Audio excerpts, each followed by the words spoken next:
3장 1절로 8절 말씀 제가 읽겠습니다.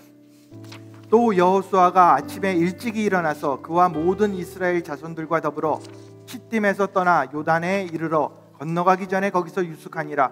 사흘 후에 관리들이 진중으로 두루다니며 백성에게 명령하여 이르되 너희는 레위 사람 제사장들이 너희 하나님 여호와의 언약궤 매는 것을 보거든 너희가 있는 곳을 떠나 그 뒤를 따르라. 그러나 너희와 그 사이 거리가 2000규빗쯤 되게 하고 그것에 가까이 하지는 말라. 그리하면 너희가 행할 길을 알리니 너희가 이전에 이 길을 지나보지 못하였음이니라 하니라. 여호수아가 또 백성에게 이르되 너희는 자신을 성결하게 하라. 여호와께서 내일 너희 가운데 기이한 일을 행하시리라. 여호수아가 또 제사장들에게 말하여 이르되 언약궤를 메고 백성에게 앞서 건너라 하매 곧 언약궤를 메고 백성에 앞서 나아가니라. 여호와께서 여호수아에게 이르시되 내가 오늘부터 시작하여 너를 온 이스라엘의 목전에서 크게 하여 내가 모세와 함께 있었던 것 같이 너와 함께 있는 것을 그들이 알게 하리라. 너는 언약궤를 맨 제사장들에게 명령하여 이르기를 너희가 요단 물 가에 이르거든 요단에 들어서라 하라. 아멘. 여러분 다시 한번 예배 오신 것을 환영합니다. 오늘 말씀 가운데 큰 은혜 받는 귀한 시간 되시길 바랍니다. 우리는 지금 영광의 날이라는 메시지 시리즈를 하고 있습니다. 그리고 오늘은 우리 앞에 있는 요단강과 같은 장애물들을 넘는 방법에 대해 생각해 보겠습니다. 미국 컨트리 싱어 중에 지미 웨인이라는 사람이 있습니다. 지미 웨인은 많은 히트곡들을 작곡하고 부른 유명한 그러한 가수입니다. 그런데 많은 사람들이 그의 과거에 대해서는 잘 모릅니다. 지미 웨인은 자신의 아버지가 누군지를 모릅니다. 그의 어머니는 감옥을 계속해서 들락날락 했던 사람이었습니다. 그가 12살이 됐을 때 그의 어머니는 그를 버스 정류장에 내려놓고 떠났습니다. 그에게는 집도 없고 가족도 없고 미래도 없었습니다. 그가 하루는 길을 가다가 어떤 나이 든 남자분을 봤습니다. 그리고 그에게 일자리가 있는가, 내가 일할 것이 있는가 이렇게 물었습니다. 그리고 그 남자는 지미가 노숙자임을 알아보고 그에게 기회를 주기로 결정했습니다. 그 남자의 이름은 러셀이었습니다. 그리고 그는 자신의 아내 비를 불렀습니다. 그리고 지미에게 잔디를 깎도록 하고 그에게 20불을 주었습니다. 그리고 지미는 매주 그 20불로 생활을 했습니다. 하루는 비가 지미에게 어디서 사는지 물었습니다.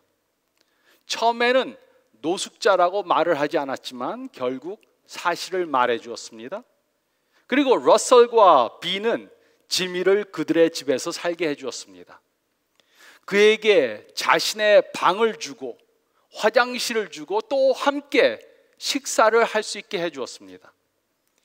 지미에게는 그 집이 마치 천국과 같았습니다. 그는 매일 목욕을 하고 식사를 하고 TV를 보며 한 가족처럼 살게 되었습니다.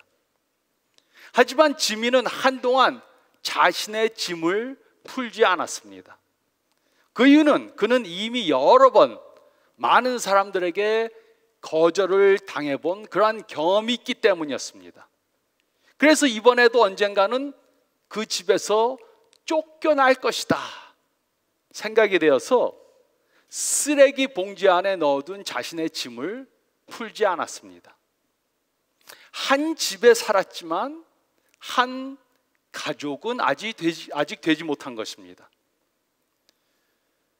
그 사실을 안 러셀은 지미에게 이제는 짐을 풀라, 이제는 짐을 풀라 이렇게 말해 주었고 그에게 한 가족이 되었다는 것을 믿게 해 주었습니다. 우리 중에도 어떤 분들은 하나님이 언젠가는 나를 버릴 수도 있다 이렇게 생각하는 분들이 있을 수 있습니다. 만약 하나님께서 나를 버리시면 어떻게 하겠는가? 하나님은 거룩하시고 나는 거룩하지 못한데 짐을 풀어도 되는 것인가? 예수님께서는 이 질문에 대한 답을 이미 해주셨습니다. 예수님께서 십자가에서 달려 돌아가실 때 우리는 이미 하나님의 자녀들이 되었습니다. 그리고 이 사실은 결코 변하지 않습니다. 약속의 땅에서 사는 사람들은 이 약속을 믿습니다. 우리가 하나님을 붙잡고 있는 것이 아니고 하나님께서 우리를 붙잡고 계신다는 사실을 믿습니다. 이것이 바로 여호수아와 이스라엘 민족들이 한 것입니다. 이들은 애굽에서 나왔습니다. 광야를 지나갔습니다. 그리고 이제 약속의 땅에서 영광의 날들을 살 준비가 다 되었습니다. 하지만 이들이 약속의 땅에 들어가기 위해 이들은 요단강을 건너야만 했습니다. 보통 요단강은 폭이 한 50m, 깊이가 한 2m밖에 되지 않았습니다. 하지만 여호수아는 1년 중에 요단강 물이 가장 많은 때 강을 건너게 되었습니다. 이때는 강물이 2배 이상으로 불어있고 또 물결도 아주 거센 때였습니다. 그래서 요단강을 건너는 것이 쉽지 않았습니다. 여호수아는 200만 명의 남녀노소 모든 사람들을 데리고 요단강을 건너야만 했습니다. 그래서 여호수아는 이제 준비하라 이렇게 말했습니다. 1절은 다음과 같이 기록했습니다. 또 여호수아가 아침에 일찍이 일어나서 그와 모든 이스라엘 자손들과 더불어 시딤에서 떠나 요단에 이르러 건너가기 전에 거기서 유숙하니라. 200만 명이 되는 사람들이 어떻게 무사히 요단강을 건너갈 수 있었습니까? 이들이 성공할 수 있던 비결이 무엇이었습니까? 우리 삶 가운데도 요단강과 같은 장애물이 나타납니다. 요단강과 같은 장애물이 우리 앞에 놓일 때가 있습니다. 약속의 땅에 들어가서 영광의 날들을 살기 원하는데 앞에 요단강과 같은 장애물이 놓여 있습니다. 우리는 그 장애물을 어떻게 넘어야 합니까? 우리가 오늘 읽은 여호수아 3장이 그 방법을 가르쳐 줍니다. 우리가 우리 앞에 놓인 요단강과 같은 장애물을 건너가기 위해 우리가 무엇을 해야 하는가? 그것을 하나님께서 우리에게 가르쳐 주셨습니다. 우리가 읽을 말씀 가운데 2절로 4절 말씀 보면 첫째로 우리는 하나님께서 인도해 주시는 길을 따라가야 합니다. 우리는 하나님께서 인도해 주시는 길로 따라가야 합니다. 이들은 아마도 많은 생각을 했을 것입니다. 요단강을 어떻게 건너가야 하나? 배를 타고 가야 하나? 아니면 다리를 놓아야 하는가? 어린아이들과 노약자들은 어떻게 이 강을 건너겠는가? 수영을 못하는 사람은 어떻게 해야 하나? 하나님께서는 이들에게 요단강을 건너가는 방법을 말씀해 주셨습니다. 2절로 4절은 다음과 같이 기록했습니다. 사흘 후에 관리들이 진중으로 두루다니며 백성에게 명령하여 이르되 너희는 레위 사람 제사장들이 너희 하나님 여호와의 언약궤 매는 것을 보거든 너희가 있는 곳을 떠나 그 뒤를 따르라. 그러나 너희와 그 사이 거리가 2000규빗쯤 되게 하고 그것에 가까이 가지는 말라. 그리하면 너희가 행할 길을 알리니 너희가 이전에 이 길을 지나보지 못하였음이라 하니라. 언약궤는 하나님께서 모세에게 만들라고 하던 그러한 작은 상자였습니다. 그 언약궤 안에는 만나 항아리와 아론의 쌍난 지팡이와 십계명이 들어있었습니다. 그리고 이 상자는 하나님께서 이스라엘과 함께 하신다는 것을 보여주는 것이었습니다. 하나님께서는 여호수아에게 이 언약궤가 움직이면 이스라엘 사람들로 이 언약궤를 따라가도록 하라고 말씀하셨습니다. 즉 언약궤를 따르는 것은 하나님을 따르는 것이었습니다. 그러므로 이스라엘을 인도하시는 분은 바로 하나님이셨습니다. 여호수아가 아닙니다. 군인들이 아닙니다. 제사장들도 아닙니다. 이스라엘을 인도하신 분은 바로 하나님이셨습니다. 그리고 이스라엘은 하나님이 가시는 길을 따라가야만 했습니다. 그러므로 우리의 삶 가운데 요단강과 같은 장애물을 건너기 위해 우리는 하나님의 길을 따라야 합니다. 하나님이 가라는 방법으로 따라가야 합니다. 하나님보다 앞서가는 것이 아닙니다. 또 하나님 옆에 서서 함께 가는 것도 아닙니다. 하나님을 따라가는 것입니다. 그런데 우리에게 어떤 장애물이 생기면 우리는 하나님을 따르려고 하지 않습니다. 그 대신 우리가 계획을 세워놓고 그것을 따르려고 합니다. 다른 사람들이 말해주는 것을 따라하려고 합니다. 인터넷에서 무엇이라고 말하는가 그것을 보고 따라하려고 합니다. 모든 것을 다 결정해 놓고 하나님에게 우리가 하고자 하는 것을 축복해 달라고 그렇게 기도합니다. 그러나 이것은 하나님을 따르는 것이 아닙니다.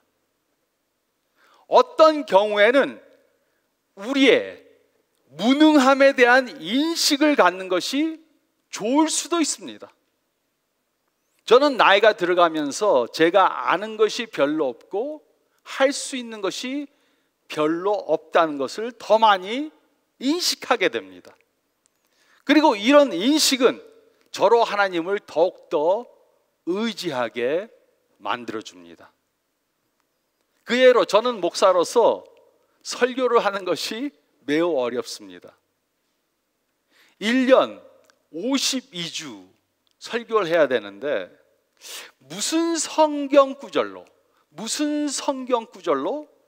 무슨 주제로 무슨 설교를 해야 되는가 잘 모릅니다. 그러니까 어떻게 합니까? 하나님 앞에 가서 기도하면서 하나님 어떤 설교를 해야 되겠습니까? 이제 연초 새로운 한 해를 시작하는데 어떤 설교를 해야 합니까? 그러면 하나님께서는 저에게 말씀해 주십니다. 제가 못한다는 것을 깨달으니까 하나님께 가게 되고 그래서 하나님의 인도하심을 받게 되는 것입니다. 하나님의 길을 따르는 것은 우리의 모든 영역에 다 필요한 것입니다. 좋은 부부관계를 이루는데, 자녀를 잘 양육시키는데, 직장 생활을 성공적으로 하는데, 공부를 잘하는데, 이런 모든 영역 가운데 하나님을 따르는 것이 필요한 것입니다. 우리의 삶 가운데 어떤 영역에든지 요단강과 같은 장애물이 생길 수 있습니다. 그리고 우리는 그 장애물을 건너기 위해서 하나님이 인도해 주시는 길을 따라가야 합니다. 내가 결정하고 가는 것이 아니라 하나님이 인도해 주시는 길을 따라가야 합니다. 그리고 두 번째로 5절 말씀을 보면 우리는 우리 자신을 성결하게 해야 합니다. 우리는 우리 자신을 성결하게 해야 합니다. 5절은 다음과 같이 기록했습니다. 여호수아가 또 백성에게 이르되 너희는 자신을 성결하게 하라. 여호와께서 내일 너희 가운데 기이한 일들을 행하시리라. 제사장들은 이제 가나안 땅으로 들어갈 모든 준비를 다 했습니다. 하지만 이스라엘 백성들은 아직도 가나안 땅에 들어갈 준비가 되지 않았습니다. 그래서 여호수아는 그 백성들에게 자신들을 성결하게 하라고 명령했습니다. 성결케 하는 것이 무엇을 의미합니까? 성결케 하는 것이 무슨 뜻입니까? 성결케 하는 것은 거룩해지는 것입니다. 죄를 멀리하는 것입니다. 세상적인 것들로부터 구분되어지는 것입니다. 하나님만을 위해 구분되는 것입니다. 즉 성결케 하는 것은 목욕을 하고 옷을 갈아입는 그 수준의 것이 아닙니다. 이런 외부적인 것만 하는 것이 아니고 내부적으로, 영적으로 하나님께만 헌신하는 것입니다. 이것이 바로 성결케 하는 것입니다. 그래서 여호수아는 그 백성들에게 죄를 버리고 하나님만을 위해 성결하게 하라고 말한 것입니다. 이 말씀에는 아주 중요한 진리가 포함되어 있습니다. 여호수아는 이들에게 여호와께서 기이한 일을 하게 만들기 위해 자신들을 성결하게 하라고 말한 것이 아닙니다. 우리가 성결하게 해야 하나님께서 우리를 위해 이것을 해줄 것이니까 성결케 하라 말한 것이 아닙니다. 그 대신 여호와께서 기이한 일을 행할 것이기 때문에 그것을 믿고 자신들을 성결케 하라고 명령한 것입니다. 하나님이 약속하셨는데 그것을 믿으니까 성결하게 하라고 말한 것입니다. 그런데 우리는 어떤 때 이렇게 생각합니다. 하나님께서 우리가 원하는 것을 하게 만들기 위해서 기도합니다. 하나님, 제가 이것을 하겠습니다. 그러니까 제가 원하는 것 이거 해주세요. 교회에 나가겠습니다. 헌금을 하겠습니다. 성경을 매일 읽겠습니다. 40일 기도를 하겠습니다. 교회에서 봉사도 하겠습니다. 그러니까 내가 하고 싶은 거 들어주세요. 우리는 하나님과 흥정하려고 합니다. 그러나 이것은 아직도 광야에서 사는 사람들이 하는 것입니다. 약속의 땅에서 사는 사람들은 다르게 기도합니다. 하나님께서 역사해 주실 것을 믿기 때문에, 하나님께서 약속하신 것을 이루실 것이기 때문에 제 자신을 성결케 합니다. 무엇을 해주시길 바래서가 아니고 무엇을 해주실 것을 믿기 때문에 성결하게 하는 것입니다. 이것이 바로 바른 믿음의 기도입니다. 이렇게 기도할 때 우리는 우리 앞에 놓인 장애물이 없어지는 것을 경험할 것입니다. 그런데 우리는 어떤 때 이런 믿음의 기도를 드리지 못합니다. 우리는 어떤 때 이런 믿음의 기도를 드릴 자신감이 없습니다. 하나님께서 기적을 행하실 것을 믿지 못합니다. 하나님의 축복의 약속을 믿지 못합니다. 그 이유가 무엇입니까? 그것은 우리가 아직도 온전히 성결케 되지 못했기 때문입니다. 아직도 버리지 못한 죄가 있기 때문에 죄책감이 있어서 이런 믿음의 기도를 드리지 못하는 것입니다. 우리가 온전히 성결케 되면 우리는 하나님께서 우리를 용서해 주셨고 사랑해 주시고 축복해 주실 거라는 확신을 가지게 됩니다. 그래서 우리는 우리 자신들을 성결케 해야 하는 것입니다. 하나님이 우리를 이미 용서해 주셨고 또 계속해서 사랑해 주시고 또 축복해 주실 것을 믿기 때문에 우리는 성결케 해야 하는 것입니다. 특히 우리 앞에 놓인 요단강과 같은 장애물을 건너기 위해 우리는 우리 자신들을 성결케 해야 합니다.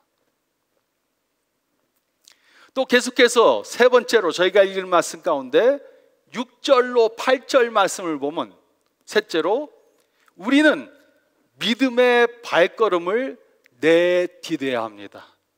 우리는 믿음의 발걸음을 내디뎌야 합니다. 6절로 8절은 다음과 같이 기록했습니다. 여호수아가 또 제사장들에게 말하여 이르되 언약궤를 메고 백성의 앞서 건너게 하매 곧 언약궤를 메고 백성의 앞서 나아가니라.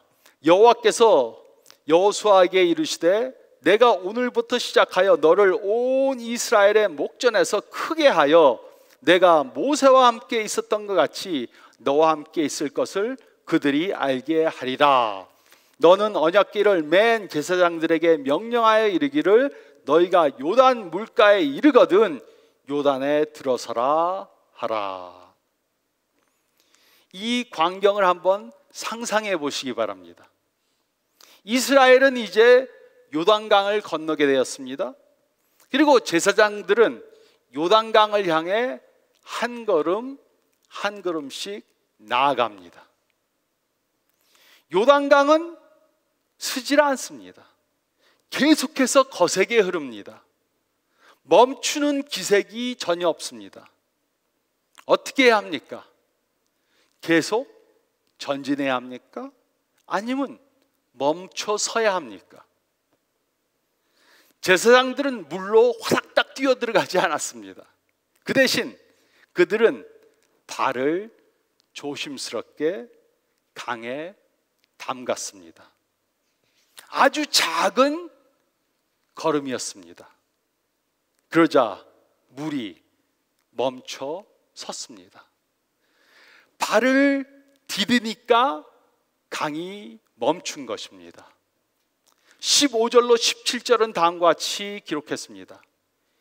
궤를 맨 자들이 요단에 이름에 궤를 맨 제사장들의 발이 물가에 잠기자 곧 위에서부터 흘러내리던 물이 그쳐서 사르단에 가까운 매우 멀리 있는 아담 성읍 변두리에 일어나 한 곳에 쌓이고 아라바의 바다 여매로 향하여 흘러가는 물은 온전히 끊어짐에 백성이 여리고 앞으로 바로 건널새 여호와의 언약궤를 맨 제사장들은 요단 가운데 마른 땅에 굳게 섰고 그 모든 백성이 요단을 건너기를 마칠 때까지 모든 이스라엘은 그 마른 땅으로 건너갔더라.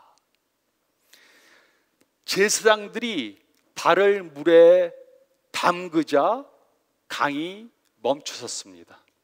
그리고 이스라엘 사람들은 전부 다 요단강을 마른 땅을 밟아서 건너갔습니다.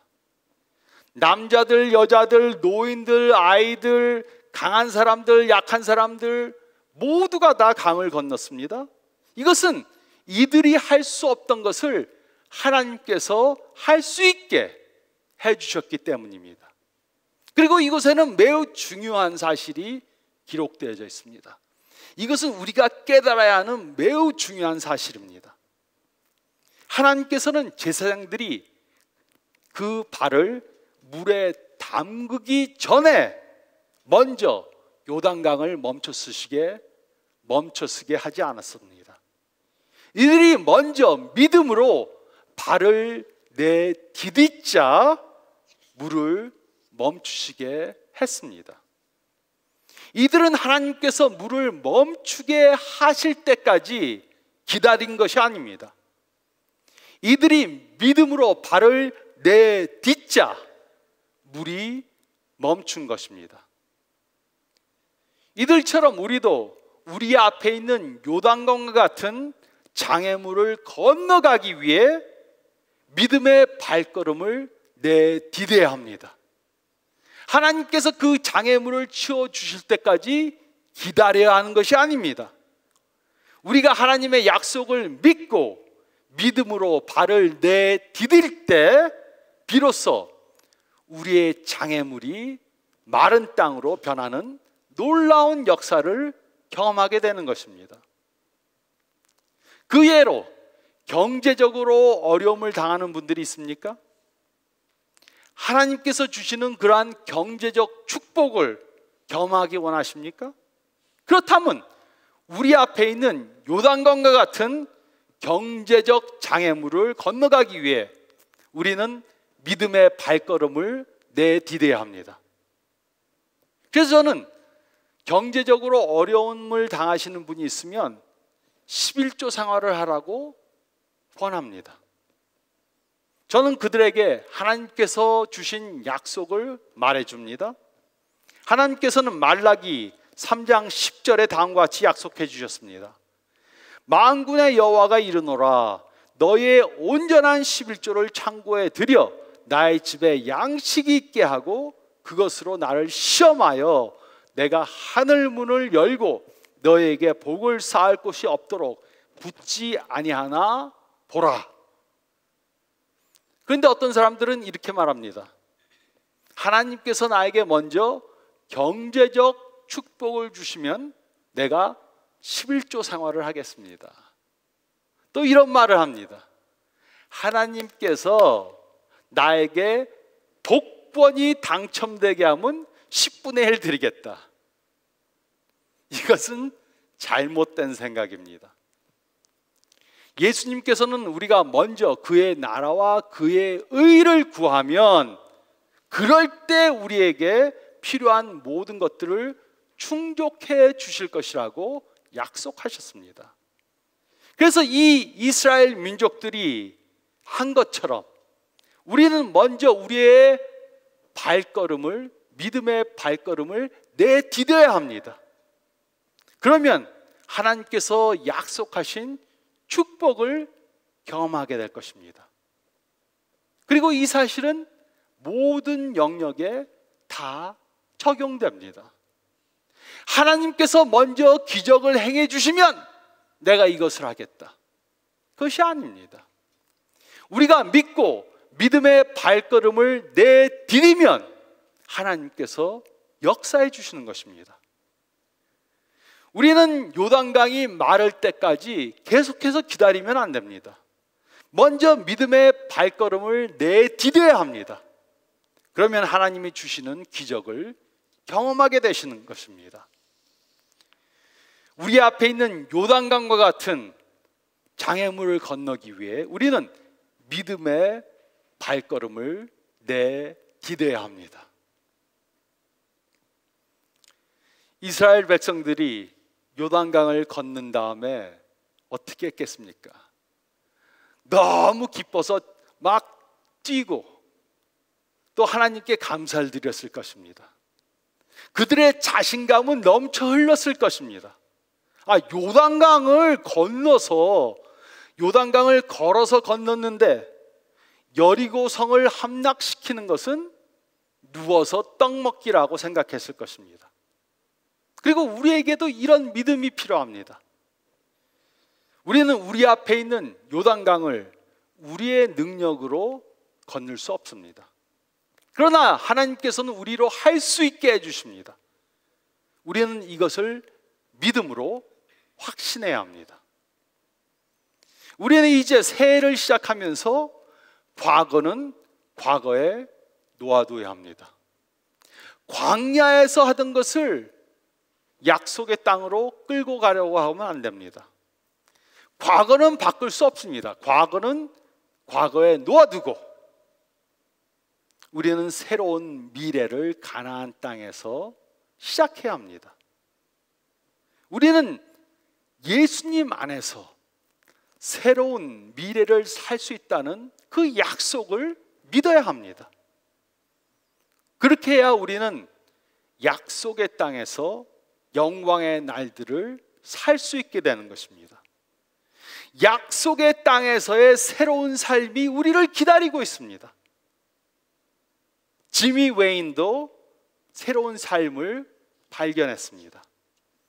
그는 러셀의 가족이 되었습니다. 그는 컨트리 음악 작곡가로 싱어로 성공적인 삶을 살게 되었습니다. 그리고 그는 이제 자신이 처했던 것 같이 어려운 상황에 있는 수양 아이들, 갈 곳이 없는 아이들을 위해 단체를 만들어서 지원하는 삶을 살고 있습니다. 우리도 우리 앞에 놓인 요단강과 같은 장애물을 넘기 위해 하나님께서 주신 약속의 땅에서 영광의 날들을 살 수 있다는 그러한 확신을 가져야 합니다. 우리가 이런 장애물을 넘어가기 위해 할 것이 있습니다. 우리는 하나님이 인도해 주시는 길을 가야 합니다. 내 방법대로, 내 생각대로 그 장애물을 넘어가려고 하면 실수하게 됩니다. 우리는 하나님이 인도해 주시는 길을 따라가야 합니다. 또 우리는 우리 자신들을 성결케 해야 합니다. 하나님의 축복을 받기 위해, 하나님과 흥정하기 위해 성결케 하는 것이 아니고 하나님께서 우리를 축복하실 걸 믿기 때문에 우리 자신들을 성결하게 해야 합니다. 그리고 우리는 믿음의 발걸음을 내디뎌야 합니다. 하나님이 역사하실 때까지 기다리는 것이 아니고 하나님께서 역사하실 것을 믿고 믿음의 발걸음을 내디뎌야 합니다. 이렇게 함으로 우리 앞에 놓인 요단강과 같은 장애물을 훌쩍 뛰어서 넘어가시는 저와 여러분들이 되시기를 예수님의 이름으로 축원드립니다. 저희 다 같이 기도드리겠습니다.